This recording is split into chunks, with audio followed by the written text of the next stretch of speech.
Ladies and gentlemen, we are online with very interesting person, very distinguished worldwide, actively well-known in the blockchain community as well. I don't know where you don't be aware. Here with us is Mru Patel. I want to introduce you from myself. As you mentioned, the hot topics are now is life after lockdown and digital transformation of businesses. You have a model of top 10 crises of top 10 countries that all businesses will have to look at today, die or not. Plus, views how blockchain, AI, crypto digital currencies will reshape the fintech industry, and about your vision, how the world in next 10 or 15 years will be the hostage sectors and technologies. I want to introduce you as futurologist. The word is yours. Go ahead. You're extremely welcome. Yeah. Thank you, Sergey. Thank you. So yeah, just a few little corrections. The top 10 C's is what I call it. What C's are there that people will have to do to stay alive? Okay, so we'll go through that. And yeah, I'm a serial entrepreneur, best-selling author. I've written about 7 books, a public speaker, including TED Talks, but I've probably spoken to more than 1 million people in my life already, ranging from public sector people through to technology people. My background is technology. So right from the early days of when the digital switch got started with a company called Plessey GEC, then to Unisys and Burroughs and Sperry in those days, then Nixdorf for all the retail ATM finance sector with, mainly in London and Europe, all the way through to then the heart of when the big explosion started again, after the mobile phones started, the explosion of the .com market and the Java market when it all started. So I was at the heart of it with Sun Microsystems when it all started, as a visionary and then a business manager for various sectors. And then real estate in its prime as well. So that was kind of like my hobby, passion, investment sectors. I set up 2 funds and exited them as well. So I've got that experience, things that I love and touch, health, wellness, holistic things.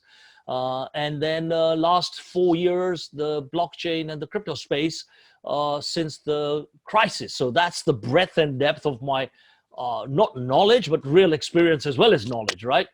And where I see the world now is how to bring it all together. That's why I started. So having made and lost tens and millions of pounds and dollars or whatever, I've seen it with real experience, what the various crises are, having been through 3 crashes already, right? So what works, what doesn't work, what happens pre-crisis, what happens post-crisis, things along those lines. And if you don't mind, I can share that slide over here.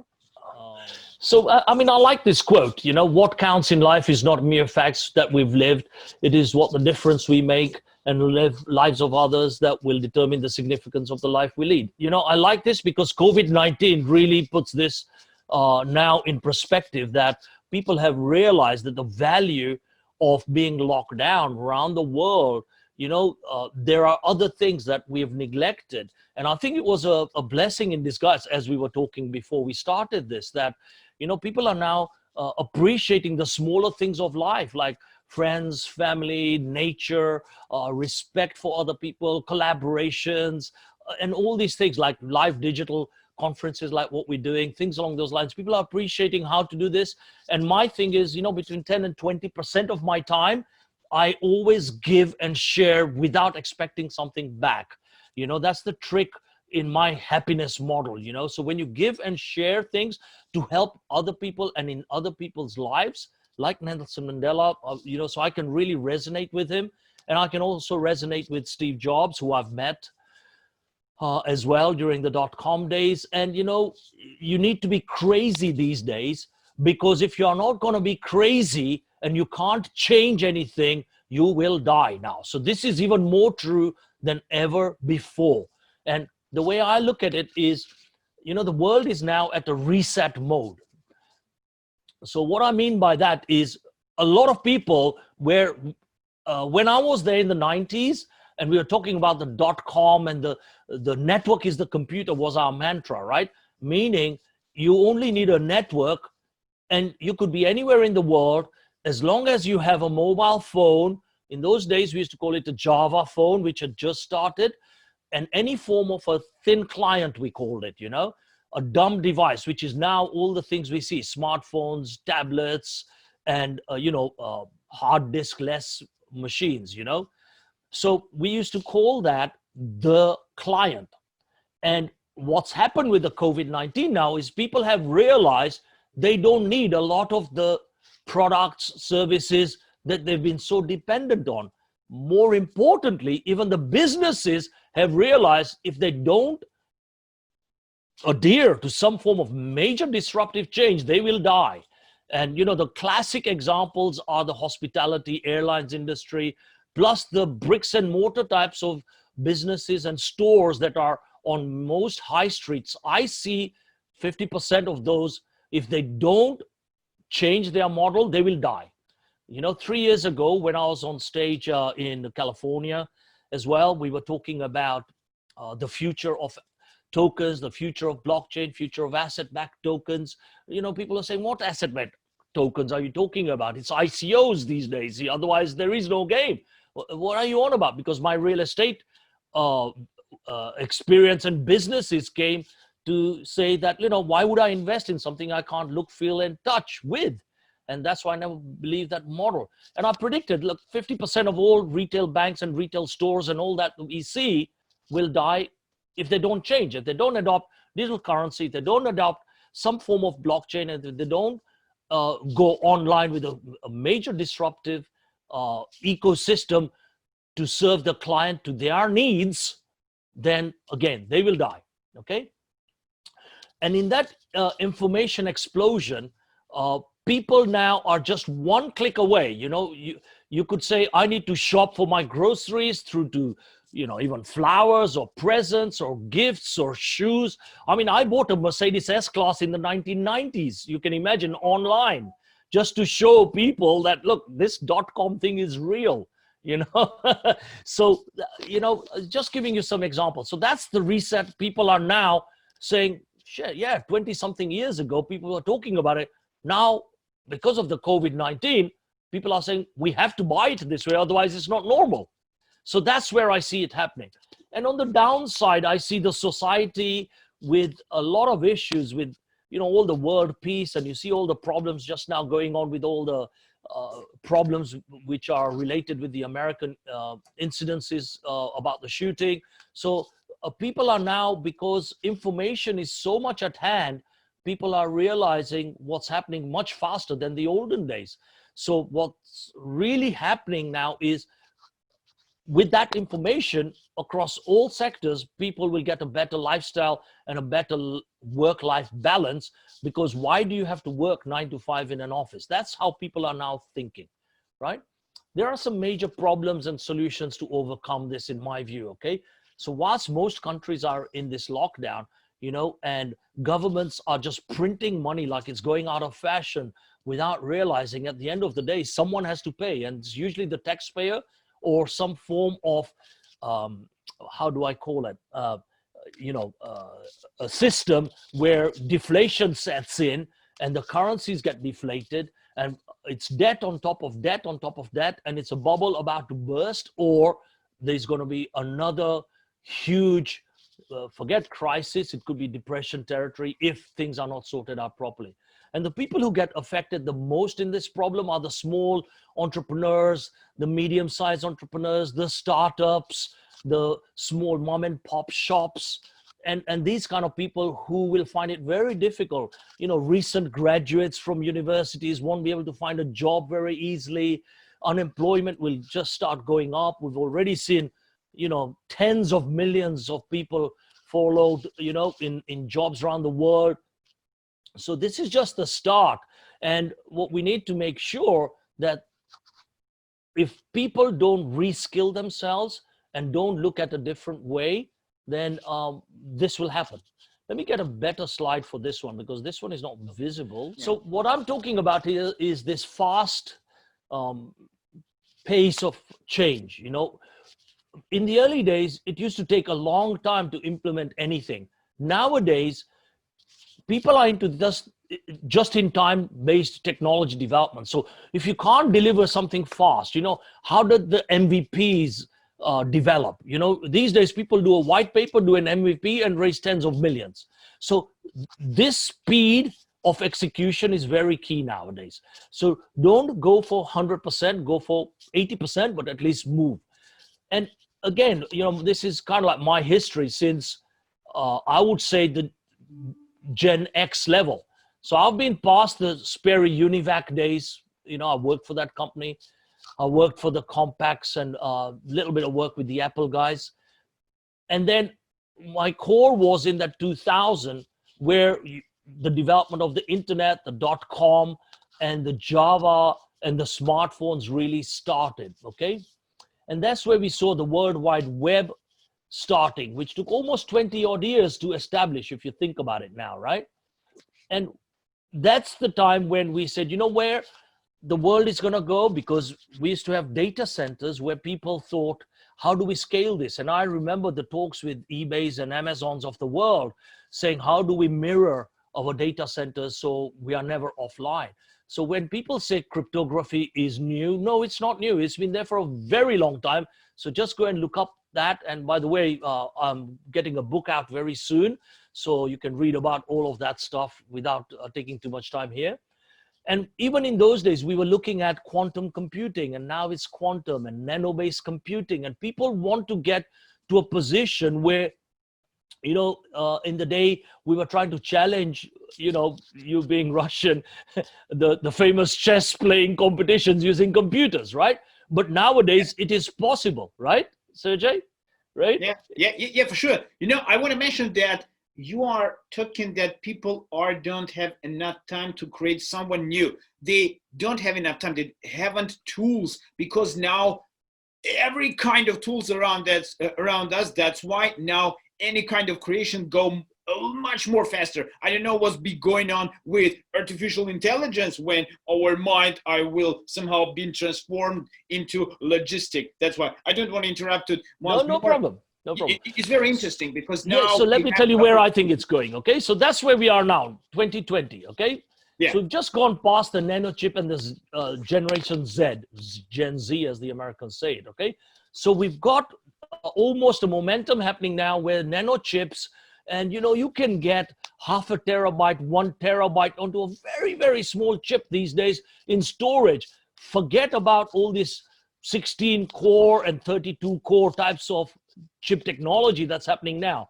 So the processing power that we have, even on a mobile phone these days, was filling very large data centers. Yes. Just 25 years ago, right? If you think about it. So now, because as you said, the speed is so quick. Yeah. AI and machine learning and deep learning with real cognitive psychology, where people want to get into how to think what's going to happen next and do predictive based analysis based on using these technologies with computing power. Excuse me. So what's happening now is, with this AI, deep learning, ML based technologies and other cognitive predictive ways of looking at things, I'll give you an example. We are developing an AI, ML based, deep learning based trading bot for our exchange, okay? And this will even tell you, not only on the back data, based on your strategy that you've chosen, okay, we'll have 4 or 5 strategies that are tried, tested, and proven, but we will, on the fly, let the user choose the type of strategy he wants to deploy for doing a trade. And based on that, it will give you not only the back data in terms of integrating it with big data and AI-based technologies to crunch those numbers fast. It will take multiple inputs from market, sensitivity analysis, right the way through to analytics and tools-based things, trends, the supply demand kind of things, all these kind of things, to then say, if you place the trade at this time for this, at this strike price, this is what might be the outcome to it. So this is only possible because of some of the technologies available. Now, if you take that same thought process and apply it to other lines of business, you can imagine anything from aviation, anything from the whole of supply chain, how to cut down the middleman and how to shorten your distances, how to shorten your supply chain. All these kinds of various analysis can be done where at the end of the day, the user benefits and the price comes down, speed of delivery goes faster, and everyone's happy. So if people don't deploy these kinds of technologies going forward, as I keep saying strongly, they will die. It's time to transform and take charge of your business, how you're going to deliver to the client. The clients become impatient now, and he wants the service delivered at his house rather than going out, parking his car, paying the parking meter, hanging around, waiting in someone's waiting room for 1 hour, drinking their rubbish coffee, and then be told in 15 minutes, this is what's wrong, go home, and they've just wasted 1.5 hours. People don't have time for that anymore. And this can be done for car servicing or even various consultancy kind of practices that get you to do that, especially doctors and people like that. So where I see the future in even the next 15, 20 years is a time when the whole cities, and smart cities we were talking about even in the 90s, and we had some pilots there in just outside UK. So even in the 90s, our campus, we used to have this thing called a COTAG, which was a Java card. Our CEO, Scott McNeely, had a Java ring. And anything from entering the car park to opening the doors of the reception to your office to your computer, we just tap, and where you left your computer comes back on. You go down in the cafe or the restaurant, you pay your meal or your coffee with it, and things were all through that. So our whole campus operated on that. And where it's going now is with contactless ways of doing all sorts of things, from transportation to tickets to payments, which is totally touchless, with deliveries which are very optimized with green technologies, where it's predictably there when geolocation-based things tells you Mr. Patel's going to arrive there. Is there a car waiting for him, or is there some transport there? When is the next transport? And you'll get all this information at your fingertips. Going forward another 15 years, maybe maximum, it will all be visual. So, Google have tried it with glasses and things like that. I see, we just got to see and envisage things, because now you look at those computing power where it will do predictive and visual things. So AR and virtual reality and all this will really, really be established in 15 years, in my view, okay? So the technologies will be there in 15 years to make AR and VR really core. So why go and even see someone when you can visualize them in front of you in a much better manner than the flat 2D manner that we see just now in a conference call. So even conference calls in the late 90s, we did a 3D way where someone can just walk around an exhibition and chat to the person. So, you don't have to go there. How many people have time to do that? So cost will drive this, and productivity will drive this. Work-life balance will drive this. Does that kind of like in a long way answer that, Sergey? Actually, I want to mention that VR and AR is already here. But it's not established. No, it's not established. Yeah, it's not established. I'll tell you why it's not established. You will see small things doing emojis and things. And by the way, it's a friend of mine, Sketcher in California, doing that. You'll see small things like that with AR, okay? VR, yes, you can do that. But yeah, they're too chunky. It's too chunky like this, yeah? Who is going to hang around with a $200-300 device to do that? No one. When it becomes like this, that's when it'll be deployable. So just like in the early days when we had those big brick Motorola's and NEC phones, with 30 minutes maximum time, to what we have now, right? So that's when established, okay? So, if you're a real estate agent, why do you have to go out of your office and show 10 different people houses and maybe you get one sale? You just show them the video and walk them around it and talk through your computer and say, on the left is this, on the right is there, or even have it be pre-recorded. They will visually see exactly like they are there. If they want a second viewing for real, then they'll do it. But investment people will be happy with that. I mean, when I invested a lot in property, majority of the times I didn't even see the property. It was mainly the numbers that mattered. So you cut all that visiting time. And the same thing with a lot of other businesses. You cut a lot of visiting time. I'll give you a very classic with doctors that are doing remote surgery. That's already being trialed. So where you don't have qualified heart surgeon or cardiovascular person or whatever, they see the full micro level view of the person on the table, and all you have is someone operating it, but then robotics will take over at some stage as well, and they will be doing the operations remotely. Yeah. I see even that happening. So that's another extreme case, right? But the small operations can very easily be done like that. So, when doctors think they have a safe job, forget it. Even you guys need to reskill and look at things like that. Same with lawyers who have been, sorry to say, raping all of us with big fees on every single second they are on there. Their days are numbered. Smart contracts is going to really mess them up, because let's be honest, again, I'll give you the real estate thing. There's only 50 or 100 different types of contracts in a buy-sell contract, lease, purchase, whatever it is. Maximum. You create smart contract templates, and the user will be able to drag and drop what type of contract they have and just send it. They've just saved themselves thousands. So lawyers as well are going to be disrupted. I can go across all sectors and say how disruptions will happen. And people cannot be comfortable or they'll die. End of story. Mru, where the people are, if everything machine does for us, where is our jobs? We want to do very good question. Very, very good question, which is what I was saying. Yeah. We all need to reskill. So today's stage is, how do I make that retail outlet go online? Very simple ways of doing it, okay? Show them what is a wallet, set them up with a currency wallet that will accept anything from fiat or crypto, put their store online, away they go.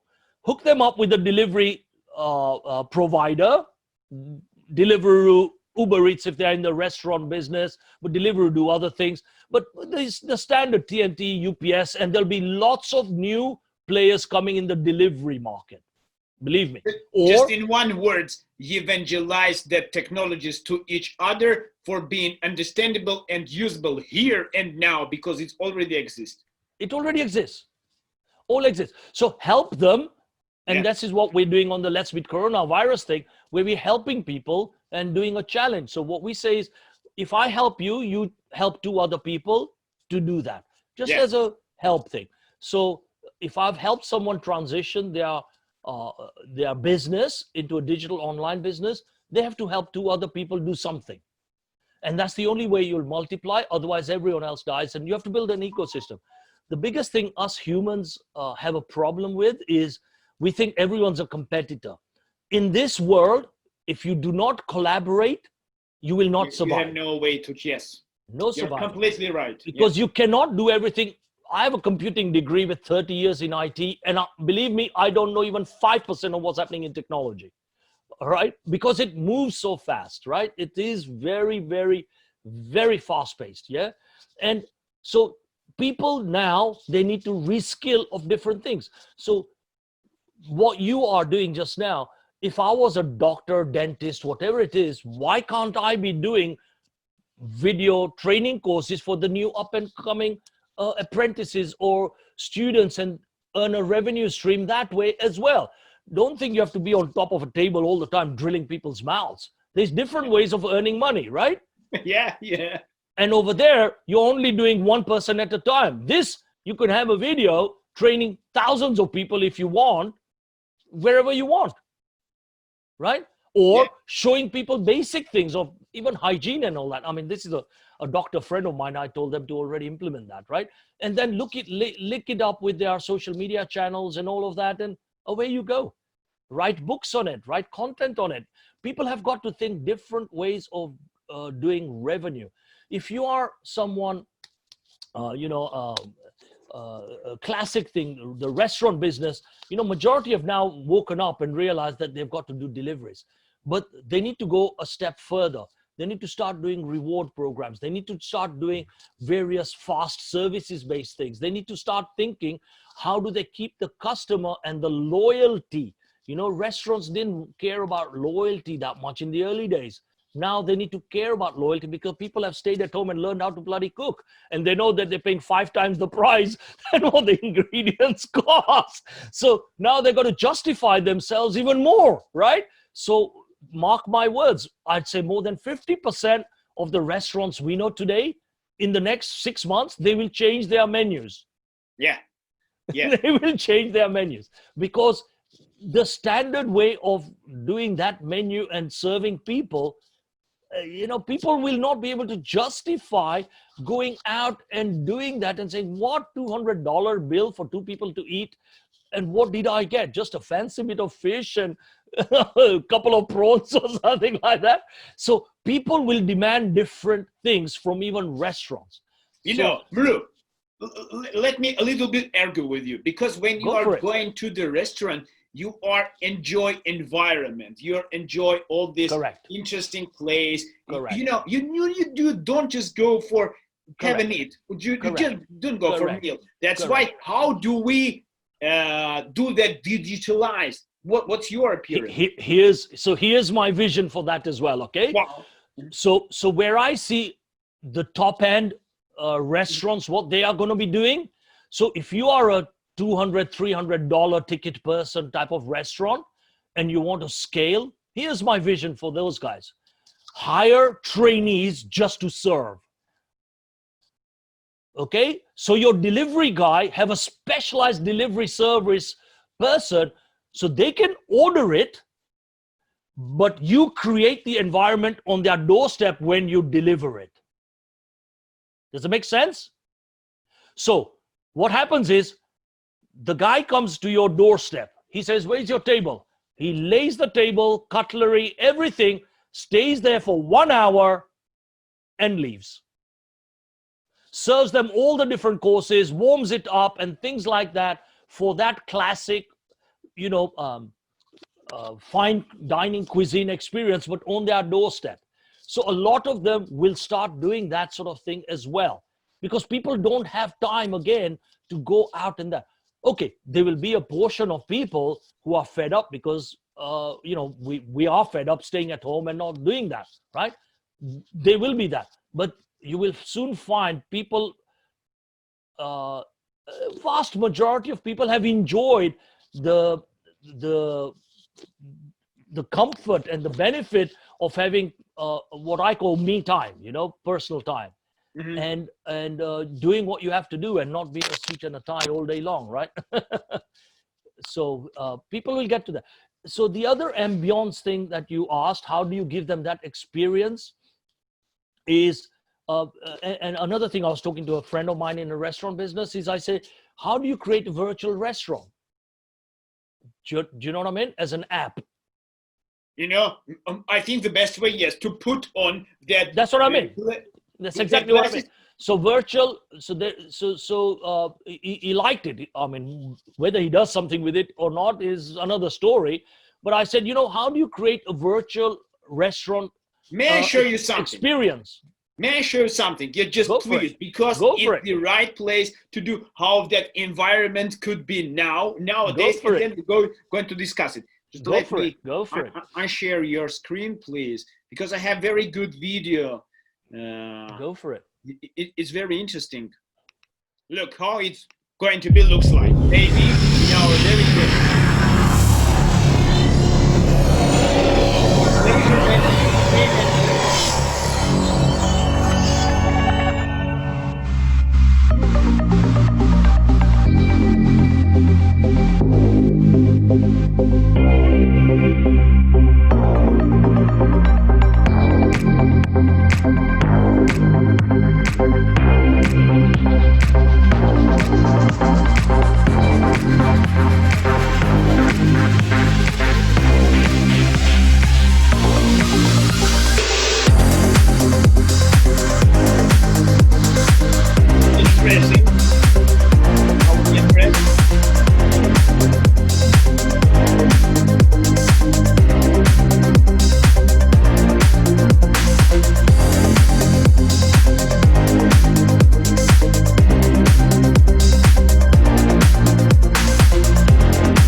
get the very idea. interesting. You know what? Okay. What we see here is Let me tell you my idea. All right. Okay. Yeah. So you know what I was saying about proximity and ordering. So a very good friend of mine that I'm also been advising for the last 3 years nearly, called Zapago. So I'll give him a plug. Go and check out Zapago. Okay. So you can sit where you are, or even before you go to the event. So that place where they were going to go, they will know you are arriving there, and you've already said what you want. You're with a group of friends. We want a gin and tonic, martini, beer, red bottle of wine, whatever it is. And by the way, this is what our meal is. When you arrive from the mobile phone, it will know you've arrived. It will know what table you're on. You can go there. The guy serves you immediately your drink and all that. So you don't have to queue up at the bar, and you don't have to wait for a waiter to come and take your order. And 45 minutes later, you might see the food. I see. Get connected before arriving. Before arriving. Okay. And then your food, your drink, everything arrives, and you just leave. You don't have to wait for the check to come, and you don't have to wait for, someone to say, can I have the bill? Can I see this? Or can you give me copy? All that bullshit time and wasted time is gone. So you just leave because it's paid through your app. And by the way, you've got 5 to 10% credit and bonus and rewards on it. Okay. So that's the Paygo. All right. And this is already happening. Now, imagine when you're going to a football match, stadiums, all these things where there's 50,000, 100,000 people, and you're waiting for your beer. No one is going to be doing that. In UK, this pilot is already happening, where you order from your seat, give me 4 beers, and it will know who you are, where you are, and it'll bring you your beer where you are sitting. Because everyone knows your connection, everyone knows your GPS right way. Yes, I understand that. They're very clear. So that's where they are going, where the drink gets served to you rather than waiting in a long line. It could be a cinema to popcorns to wherever it is. So multiple use application, totally touchless. So, COVID savvy. And, that's the way the world is going. Touchless economies, as I call it, right? Okay, how do humanity make that bridge happen? Because people have to engage another people as way to that technology to be used, not to be waiting for the service, not be waiting for the beer or something else. They have to explain, they have to make show, they have to make it understandable and usable. I don't know how to make it. Do you have any thoughts about that? Because it's difficult for them. Here's my view, okay? And I'm sure you'll agree. The biggest problem we have is people like us in the blockchain and technology space. We don't make things easy for people to understand. Perfect. Yes. Okay. Yes. We really like to complicate bloody hash keys and private keys and X number of this with 50 words and all this rubbish that, it's not the way you do business, right? So, one of the things I have is a fingerprint-based card, okay? One card which captures all your cards, so you don't have to carry, a whole set of cards like this in your wallet, and you just have one smart card. Here, I think I'll probably have one. There you go, look, okay? Yeah. Right? Yeah. So with a fingerprint, and away you go. So with onboard cold storage, all right? And 4 gigabytes of storage. So you can put your crypto in there. You can put your driving license, medical records, anything that's important in there in a cold storage encrypted. So how do we make it easy? Very simple, touch, go. How do we make people easy to order this? A very simple 2-click, like a menu system when they go into a restaurant. So it will know where you are. You can say which location you are. It's like ordering an Uber, exactly the same. This is where I am. This is where I'm going. Show me local restaurants. It shows you the restaurants. It connects you up with the menu. Would you like to order in advance? Boom. Let's see if we can put you onto a table. Boom. It's put you onto a table. Okay. What would you like to order? What time are you arriving? Boom. Right.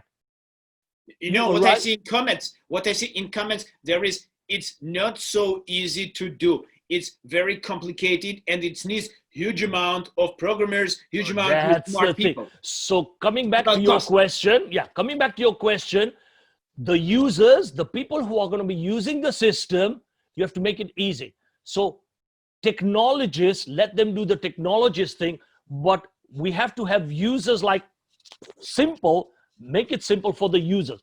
Because technologists, if you leave them on their own, they will create something very messy that is not even usable. I think that's what you were asking. So we have to make sure that end users trial this to make sure it is so simple to use. And this is where we go wrong. Same with our exchanges, same with our wallets, same with a lot of technology that is based on even simple online ordering systems, right? You have to go through so many things. People don't make it simple, one click, you know? And the whole reason for this, coming back to it, why blockchain is important is because of trust. People don't trust, okay? And because they don't trust anything or anyone or online, because they think this thing's going to be hacked, which is true. This thing is the most insecure device happening, right? Yeah. If you know how to look, yes. Yeah, if you know how to use it and protect it, sorry to say it, it's like if you wear two lots of condoms than one, you will know what to do, right?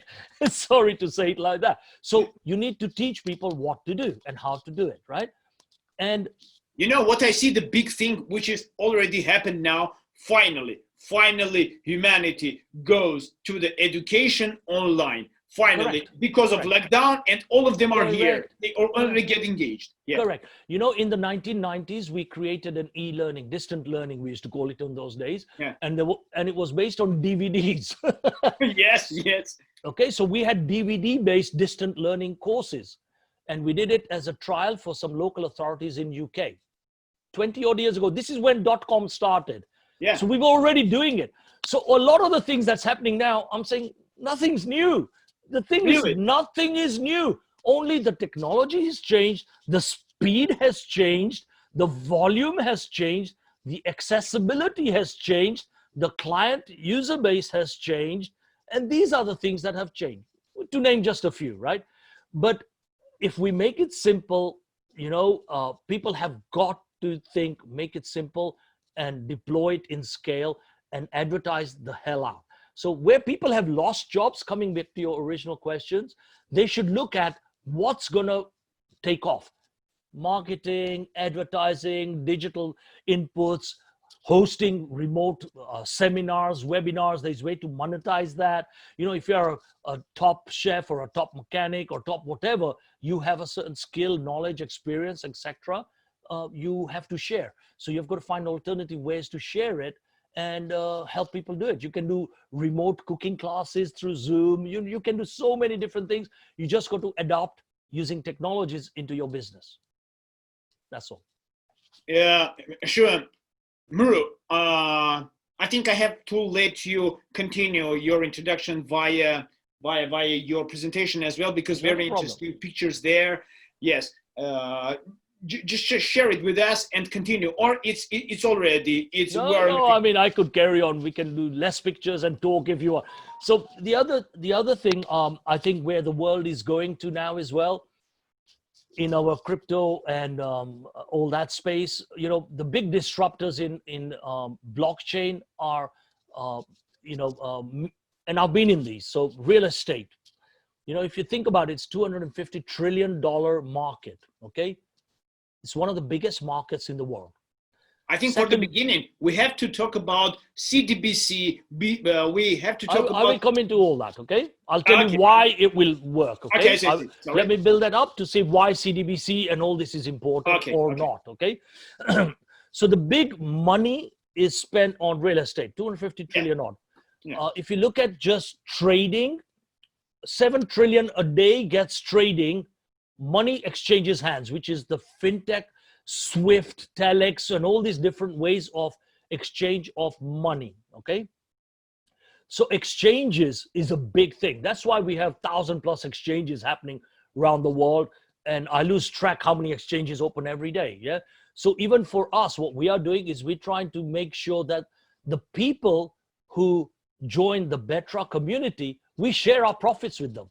Because what hasn't been happening in the past is people get greedy. I mean, dare I say it, eToro being the classic one, you know, and I'm an account holder there, by the way. You know, a big spread in fees, but that's it. They don't share it with the people who are trading there, right? no form of big loyalties or paybacks, and we share it with the community with less fees, right? Nowadays, people accept either free or very small fee. Why? Because instant, cheap, easy to transfer money in a split second of a time. All right, this happens now. And finally, without intermediaries, without brokers. And all that middlemen and what I call the cartels of the treasuries, Yes. the central banks, and all these government-based authorities who've been printing money, which is what's happening now. Someone's got to pay. Printing money, devaluations, and all these things that will happen, that will see GDP affected. All these things will happen where you have blockchain-based digital currencies which have got nothing to do with government. Government wants to regulate it. Why? Because they are seeing that they are losing control, okay?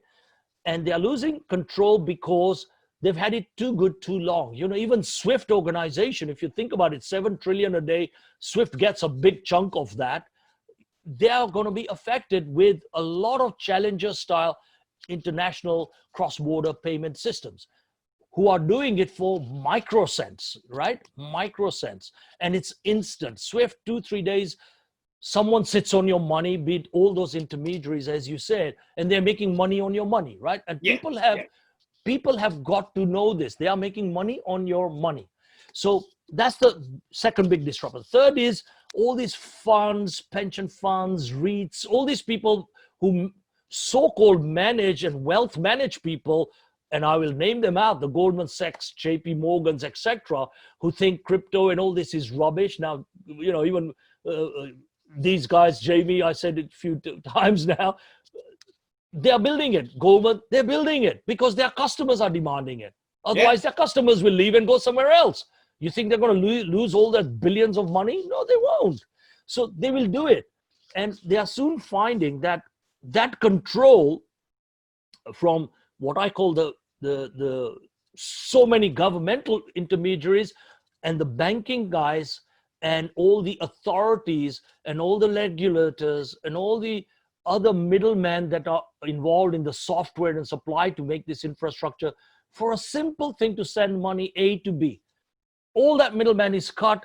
A can send money to B through a chat, WhatsApp, or wherever nowadays. QR codes, you know, you go to China, you pay for your vegetables, you touch QR code paid, free of charge, right?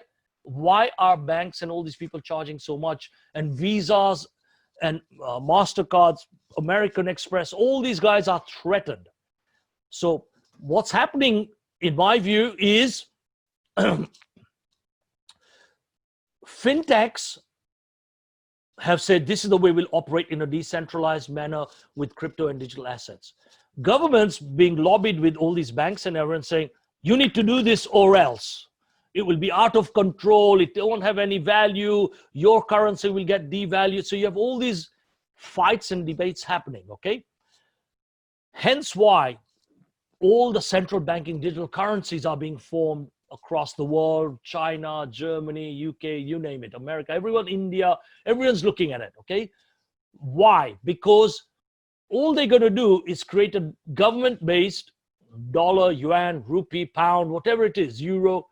It's a government-based thing. But the whole principle of it is, you know, in blockchain, it's done once and you don't go and print more, right? There's a supply bandwidth, right? It's not like you have a crisis, you go, let's go and print some more, right? It doesn't happen like that. And it's done through different ways of consensus or proof of work, or depends what type of coin it is. So China is trialing this out. Here's my view why China is doing this. They've had enough of the dollar. So this is a war against the dollar. It is nothing to do with them wanting to do blockchain and digital currencies. That is just noise, okay? They've had enough. If 70% of international trade is done on the dollar, why not the Chinese yuan? That's what they are saying. So how do they disrupt it? They create a digital currency and they can do it faster than the Americans, because the Americans got a lot of red tape and, you know, fighting between different politicians saying this and not this and all that. So central bank digital currencies, if they don't do it, I see at least 50% of all those governing bodies and authorities and treasuries and all of these losing jobs, and that's what they're scared of just now. And all these guys who are career politicians, they only worry about their pensions and their jobs, right? So they've got to do something. Mru. Problem is they are not agile enough. They're not agile enough, and they're not productive, creative, and innovative enough. Speed of execution. I see. What I see in China, they are doing digitalization, just not let the people be out of the control. They are trying to control they in another way, in digital way, because when they are creating crypto yuan, everything is controlled by their hands as well. They don't want to lose their business.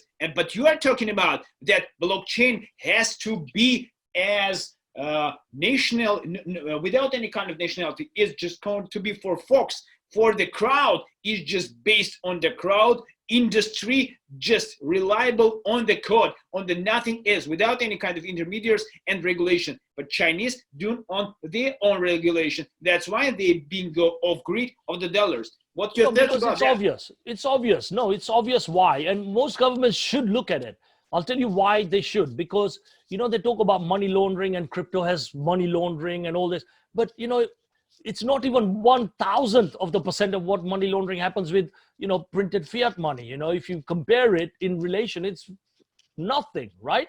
So if they're worried about that, why don't they create a way that money laundering doesn't happen, but to embrace the crypto community and momentum? If anything, I would say, if they made a 1% or 2% taxation rather than the 20 and 30%, no one would say no to it. But look at the amount of additional tax governments will collect. Just look at the amount of additional tax that they don't get, they will collect. So just make 1 or 2%. No one is going to say no to pay for that. But don't do 20, 30%. So it comes down to that. Because majority of that 20, 30%, where is it spent on the government? Wasting time, money, flying around here, there, and everywhere, having a meeting for the sake of having a meeting, or doing wars, or doing oil-based rubbish. And we can talk about all these conspiracy ways. But a lot of it does not make sense because it's wasted on things that government are doing not necessary. Okay. So why should the taxpayer pay for it? Okay, Mru, producer said that we are now at least 1 hour leave, and I want to just let me summarize, or just do it by yourself. Summarize our today's conversation, or today's discussion, to one of the topic for how people get attracted, what they have to do, and how they can improve their lives and be much more smarter than now. Okay, I would say, based on my 10 C's that I presented earlier on, okay, actually I could present it now. Let's do that. We didn't do that, okay? Yeah. Okay, can you see that? Yeah, for sure. 10. Okay.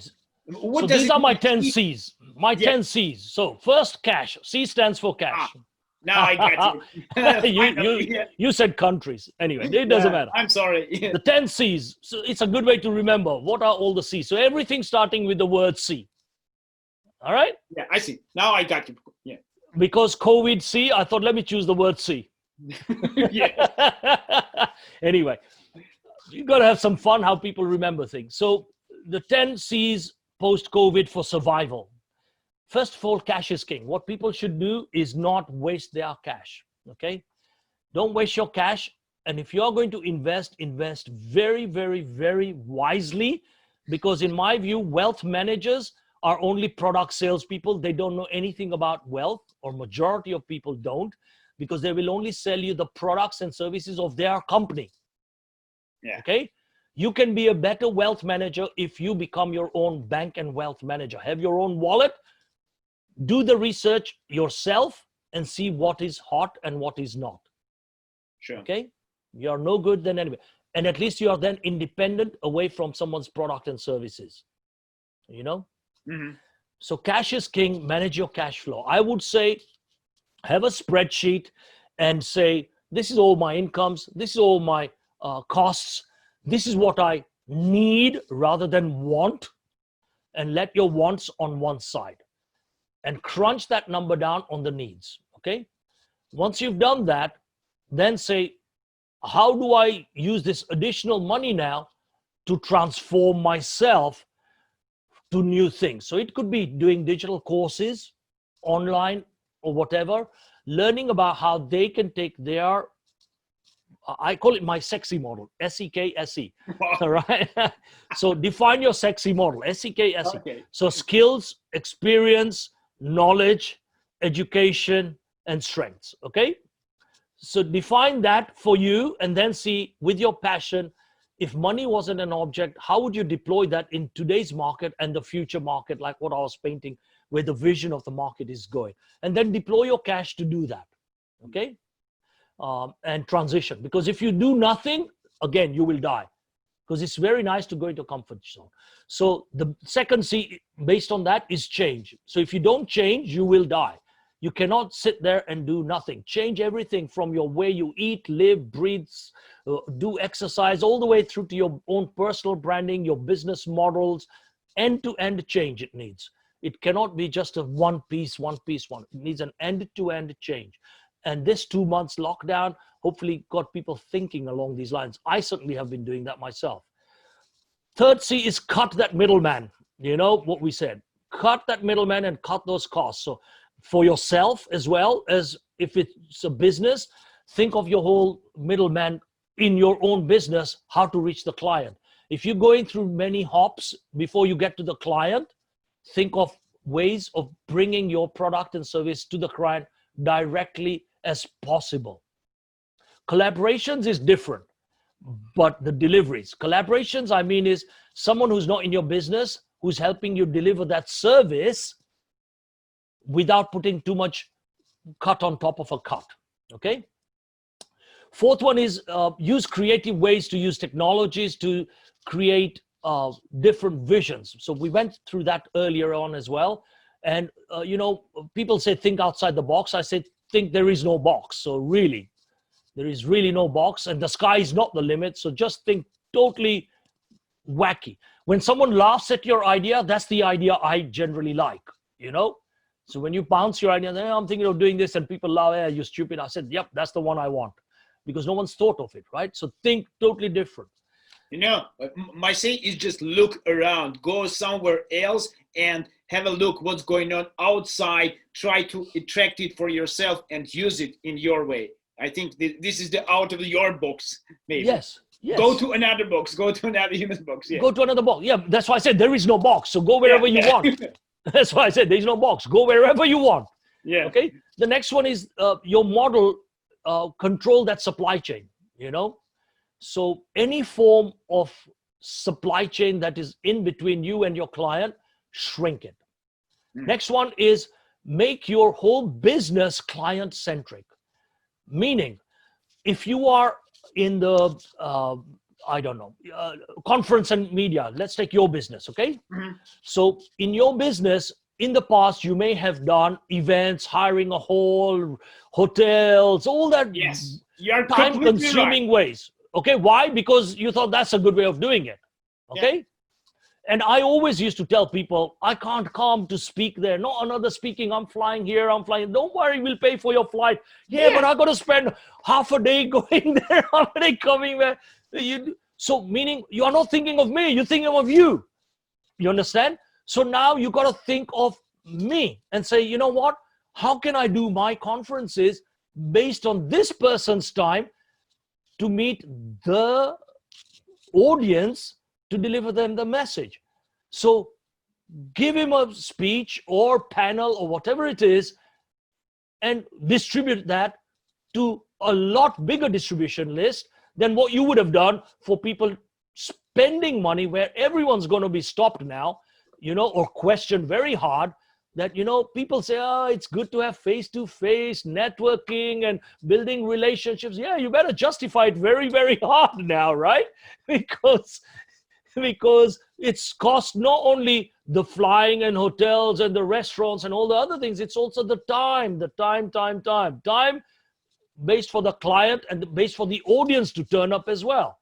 So you know, Mru, I don't know how it's happened, but really for me personally, this online conversation don't treat it as something seriously. I have to meet people seriously in hotels, in big rooms, in very interesting places. But now we are here because of we are in isolation, and I'm sure that we don't really go on that place because it's much more closer to each other and is not so difficult. We haven't fly over all the earth and just for one time meeting with each other. I think waste of time and money.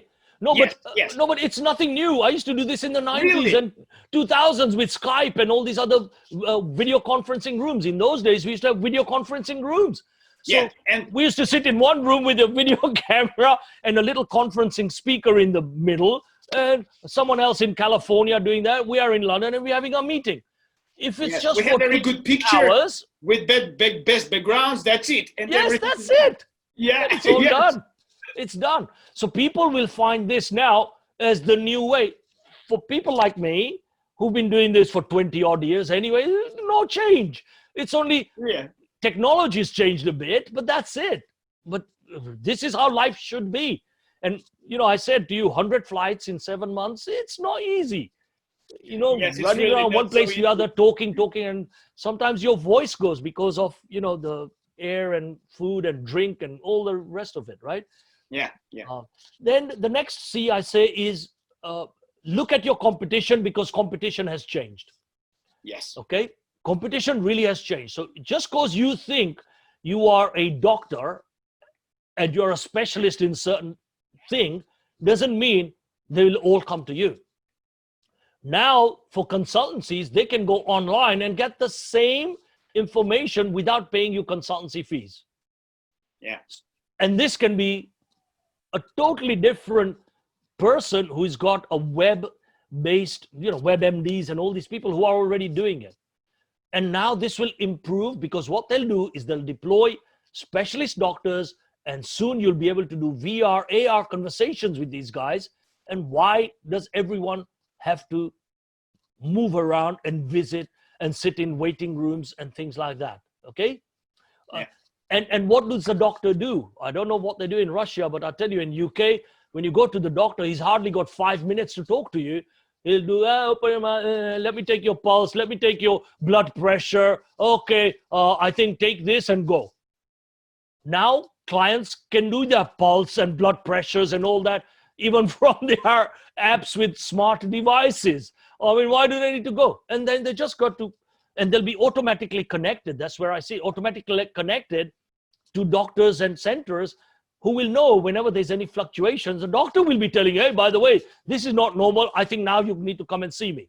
Yeah. So you've got to think like that. Competition's changed because it's the technology companies who are developing these apps, not doctors, by the way. Yeah. Yeah, and it's another friend of mine, MediLives. I'll give him a shout, Sonny, and he's doing that thing as well. And I'm helping him talk about that as well. So, the competition has totally changed. Don't think the competition is just in your line of business. The next C is the contactless economy. I talked to you about that earlier, how people are expecting things to be delivered without touching, paying, reaching their pockets and all that. That's happening where things come to them rather than them queuing up. Yeah, that's what I mean by contactless economy. The second last C is challenging yourself. Meaning, if you want a work-life balance, you cannot be a 9-to-5 person. You have to challenge yourself. So I think we were talking about it earlier before the call started. When I don't have a concept of time now, I could be working. In fact, last night I worked till 4 o'clock. But then I woke up at 10:30. So, it's not like you have a set time. If you're talking to people in Asia or people in America and all that, the world has become totally flat, no matter what NASA and SpaceX say it's round, it's become very flat. It's not round anyway, it's very flat. One big continuous line, you just carry on going and going, and you don't see infinity. So it's 24/7. In fact, I say it's 25/7 if you've got the bandwidth, right? The world has become really bad. So you need to challenge yourself, but you need to challenge yourself by deploying technology. this is the thing what people will realize. You need to have a work-life balance, otherwise you will not be healthy. So that's where I say, you have to rest, you have to eat healthy, you have to do the exercise, and you have to keep your mind very, very active. Okay, as long as you do those few things, the work is something you do, that's your passion, when you can allow it in your 24-hour day. What tells you that I can't be writing a presentation at 3 o'clock in the morning and deliver it whatever time I want, or publish it wherever I want, right? Or an article, or doing a recording of this nature, right? So just now in China, it's nighttime for them, right? But you will record this and you put it on your YouTube channel. So nothing is lost as such, right? You've got the reach. You've got the reach, yeah? So you've got to challenge yourself like that. And the final C, just to summarize, is what we said earlier, is collaborate. No one can do the whole job alone. Don't think everyone is your competition. Try and collaborate, try and make the ecosystem work for you. You cannot all be reinventing the wheel. You have to take bits of modules from here, there, and everywhere, and just make sure everyone gets a fair slice of the pie. That, in a way, summarizes it, I hope, in what people need to do, which was your question. Does that cover it? Yeah, for sure. Now I got all the 10 C's, which are you mentioned in our conversation. You should have asked me. I'm really glad that you have a time. I'm really glad to have you here. It's very interesting. I'm sure that this conversation, this discussion also get viral with the people around. I want to say a lot of thanks to you for your time. We are much more than 1 hour live now on YouTube, on my personal channel. I'm going to spread this information with you as well. I want to say a lot of thank you. And now we have to say goodbye to each other, but I want to say you again a little bit later. Done. Okay. Great having you. Thank you. And send me the link.